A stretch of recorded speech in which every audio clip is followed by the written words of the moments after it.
Hello and welcome back to another video of 2024. I cannot believe that we are already in 2024 and we are smashing through new videos and having an awesome fun time together. So today I thought in this video I would go through and share with you all the culture which I have been consuming over summer and what I've been watching and reading and TV shows and movies and books and all that kind of fun stuff. And there's actually quite a lot which I've been getting through, and you can see what I've been interested in over the holidays, because I had a list of things that I was going to watch over the holidays, and then I've ended up watching different things, and it's been a really fun time, and I'm hoping to continue that throughout the year and consume lots of culture, because I think that it's so important to watch culture and consume culture, because culture is a really big part of who we are as a society and all that kind of stuff. So that culture informs the way we live our lives and the way we see the world, and so it's really important to consume culture, and modern culture and also past culture as well. And I think that that's something that we can enjoy as well. Awesome. So I'm going to start off with all the books that I've read. Now, I don't usually read very many books, and books isn't exactly something that I'm always really that big into. And for a long time, because I did year 11 and 12, and that really took it out of me, and I really struggled to get into books and reading, because I was doing so much reading for college, and I've been doing a bit of reading for uni like at the end of last year. And so this holidays was the first holidays in like years since I'd actually read a proper book and sat down and read a book and enjoyed it, and I'm so grateful for that. I'm so grateful that I got into reading again, and I'm really grateful. I actually started reading before the holidays, as you would have saw throughout Vlogmas. I really got into reading over that time, and I read Richard Osman's the Thursday Murder Club fourth book, and I loved it, absolutely loved it. And so I went, as soon as I loved it, halfway through reading it, I went and bought all the other 4 books. So now I've got the 4 books, and I've been reading through them over the holidays. So I'm going to start off with the first one I read first, which was the first book in the series, and this one is the Thursday Murder Club, and it's about a murder which takes place in the retirement village, and then the retirees sort of have to deal with the murder and try and solve the murder and see what happened and what went wrong. And it's a beautiful book, because it's got amazing characters in it. It's got Elizabeth, who was a MI5, MI6 agent, and she's an amazing character in there, and she's like really witty and really smart. And then she's got her friend Joyce, who's this woman who's like sort of more an older woman, and she's like what the typical sort of old woman vibes, and she's really smart and intelligent too in her own way.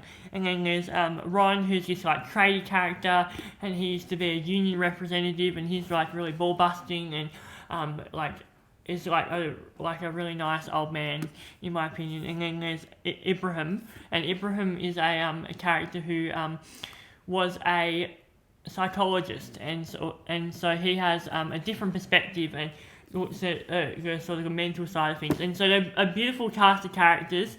There's a lot of characters in this book, and that's probably the only downside to it, is there's a lot of characters.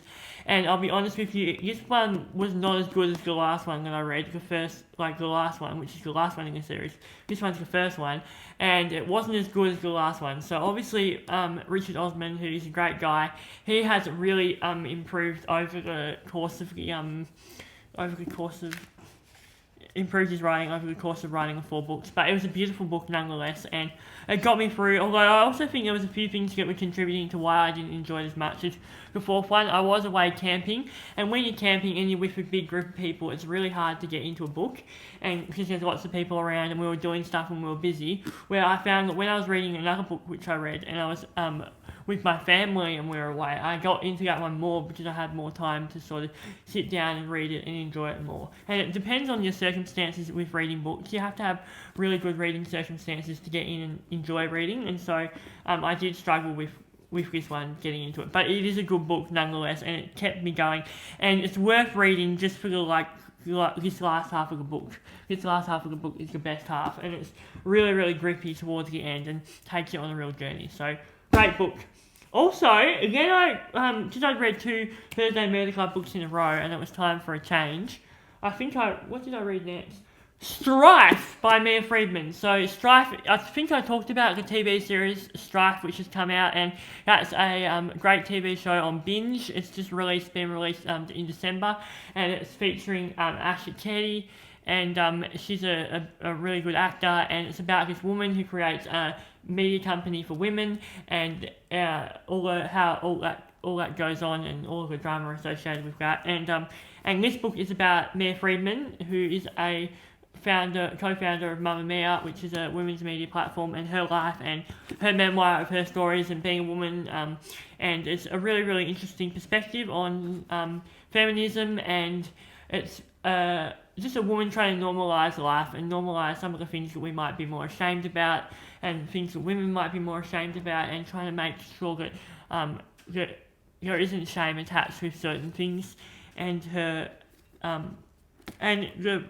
point of living a good life, and how her moral and the point of the book is, the original title of the book was Worth Strife Balance, and she basically says that balance is stupid and there's no such thing as having balance in life, and that if you want to find balance, or you want to find a life that you enjoy, then you have to find that for yourself.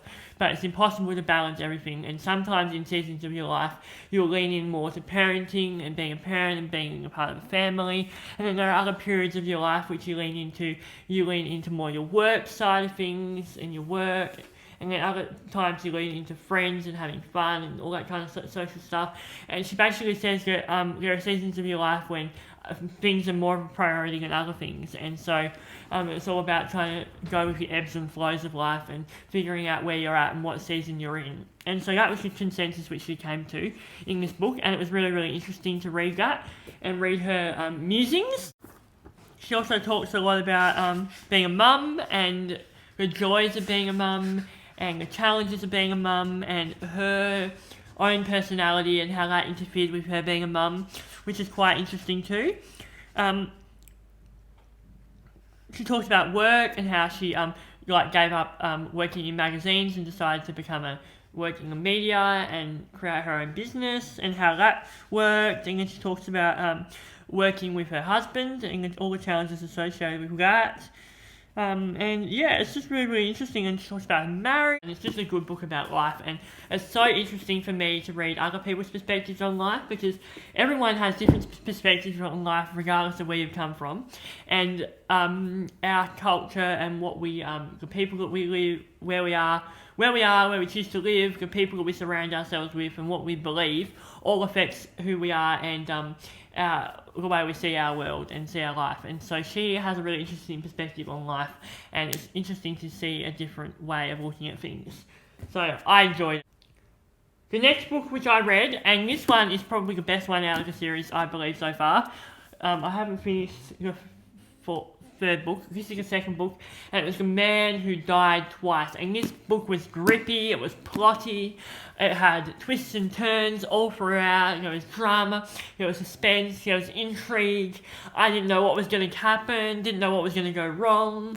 It was fantastic. I absolutely loved it. It held my attention, and I just devoured it, and I sat and read one day, and I read like half of it in one day nearly. It was so delicious. You know, when something is delicious and you enjoy it so much, it's just amazing. That's how I felt about this book. Elizabeth carried the book. Her people in her past lives sort of are introduced, and some people crop up in her world, and I have to try and solve and figure out what's happened and help protect this guy and all of this other stuff that goes on. And it's funny, it's smart, it's intelligent, it's very British. It's like a warm hug, and it's suspenseful and moving. If someone wrote on here, it's the most perfect Sunday afternoon read, and I would have to agree with them. It's delicious, very funny, and achingly British, which is true. And it gives Agatha Christie vibes. It's very good. I loved it. And now I'm also reading this one, which is the third one, and this is the last one that I'm going to have to read. And I have been a bit distracted, so I haven't really read as much as I'd like to, but my plan is this afternoon is to sit down and get through more of this, and so it was really, really good. But yes, The Man Who Died Twice, you can almost read it on its own, but I think definitely read the first one first, and then you sort of get more of an idea, and you're sort of more set in the characters. And that's the problem with the first one, or sort of thing, is that it does take a little bit of a time to establish where you are, what you're doing, who the characters are, and that was sort of the thing. It took me a little while to get into it with the first one, but the second one, it's like he hit his stride, he's been running, and it's great. I loved it. Okay, moving on now to TV? Movies! Movie time, putting on some popcorn. Top Gun Maverick. This was the first time, I think I mentioned in my video about what I was going to watch over summer. Top Gun Maverick. Oh my goodness. That was really, really good. I liked it. Although my one sort of downside to Top Gun Maverick is that I did find the romance a little bit cheesy and a little bit corny. I felt like the movie was probably just a tad overrated. I enjoyed it, and it was fun, and it held my attention, and it was a good holiday movie, and it was nice escapism, but I did find it a little bit cheesy, the romance, and I did think some of it was a little bit overdramatic, and I did get a little bit lost in all the military army speak and what they were doing and where they were going and all that kind of stuff, but other than that, it was a good movie, and I enjoyed it, and Tom Cruise is a lad, and it's pretty cool to think that he's done all of his stunts himself as well. That was really cool. So yeah, great movie, loved it. Top Gun Maverick. Lift. This one was a surprise. So we were away camping it with our family, and we were staying in this house, and every night we sort of put on a movie, and we watched Lift. And this was about like, it was kind of reminded me of like Ocean's 8 and 11 and stuff, but instead of working for the all these baddies, all these like intelligent people who used to do heists, they were working for the government and working for this spy agency. And it was really, really funny. It had great characters in it. The plot moved me along. I felt like I was enjoying it. It was rollicking. And it was a really good movie, and it's on Netflix, and you should definitely check it out. It's called Lift, and it's got British actors in it and American actors in it, and some really talented people in it. I'll go through and tell you who's in it, because I want everyone to know. It goes for an hour and 44 minutes, so it is sort of on the closer end to 2 hours. It's got Kevin Hart in it, who plays a really serious character, so it's interesting seeing Kevin Hart play a serious character, but he was still funny. It's got Sam Worthington, Billy Magnuson. It's got some other characters you wouldn't know of. It's got Jean Reno, got Jacob Bolton, Bern Gorman, Paul Anderson, Ollie Green, Vincent, David Proud, other people that I do not know. But it was a good movie, it was funny, it was smart, it's intense as well. I was really intense by it.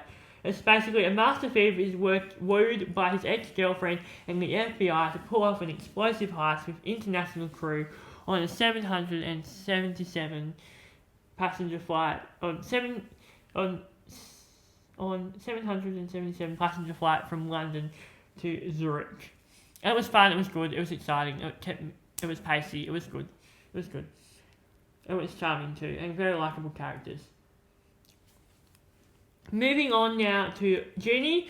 That was a nice sort of like, I think I watched it after Christmas. It was a Christmas movie, very British. It's about a guy who created Love Actually, and so he is really, really funny, and his art is really, really good.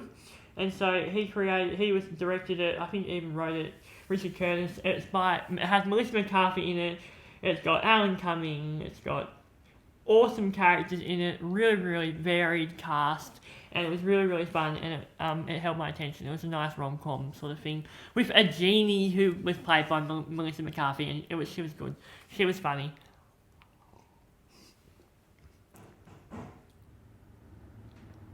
It has that warm British charm to it, which I like in my movies. Also, No Hard Feelings we watched, and I did not enjoy that movie. It was a little bit cheesy, it was a little bit cringe, and I wouldn't recommend it, so there you go. But I watched it on my birthday too, and it was not a good birthday movie, so I do not recommend, just an anti-recommendation. I just thought the plot was just a little bit basic and cliche, and I didn't like it at all, so that's thumb downs from me. The plot lines were a little bit pointless too. Also, I watched Murder on the Orient Express with my family. It was a great movie, it was fun, it was very Agatha Christie. although I do feel like in retrospect watching it back, although the scenes are amazing and the beautiful Orient Express going through the snowy mountains and all the wonderful characters, you've got Dame Judi Dench, you've got Olivia Colman in it, you've got some amazing characters in it. You've got Judi Dench, it's got Johnny Depp, Daisy Ridley, it's got Michelle Pfeiffer, it's got Penelope Cruz, it's got Josh Gad, Olaf is in it, it's got Tom Battleman, William Dafoe, it's got Derek Jacob, it's got Leslie Odom, it's got Lucy Bonet, it's got a wonderful cast of characters, but one of the downfalls is that it was very, very sort of wordy and lots of conversations, and there wasn't a lot of movement and action. It was a very sort of, conversational plot, if you know what I mean. Lots of conversations. And so I did feel like it was a bit slow in parts. But it was still enjoyable nonetheless, and I did enjoy it. And it kept our attention. And I did enjoy it more at the movies because it was more dramatic seeing it at the movies. Okay, now you have been watching a very, very fun video from Lewlyfe. I hope you've enjoyed it. We have got, the second part of this video is coming out very, very soon. I have had a lot of stuff to talk about and I didn't realise how long the video was going to be. So I'm going to split it up into 2 parts. So you've got another video coming very, very soon into your YouTube channel, and I cannot wait for you to see it. It's going to be so much fun. I'm going to talk about all of the TV shows that I've been watching and enjoying, and a YouTube channel which I've been loving as well, and it's going to be so much fun. We've got so much to talk about already still. So hold on to your hats because there's more of this coming very soon. There's part 2 coming up very, very soon. So I cannot wait to share it with you. There's a lot more content coming your way very, very soon. The next part is coming up in the next few days. I'm going to upload it. So stay tuned. We'll see you all again for another Lewlyfe video. Thanks for watching. Bye!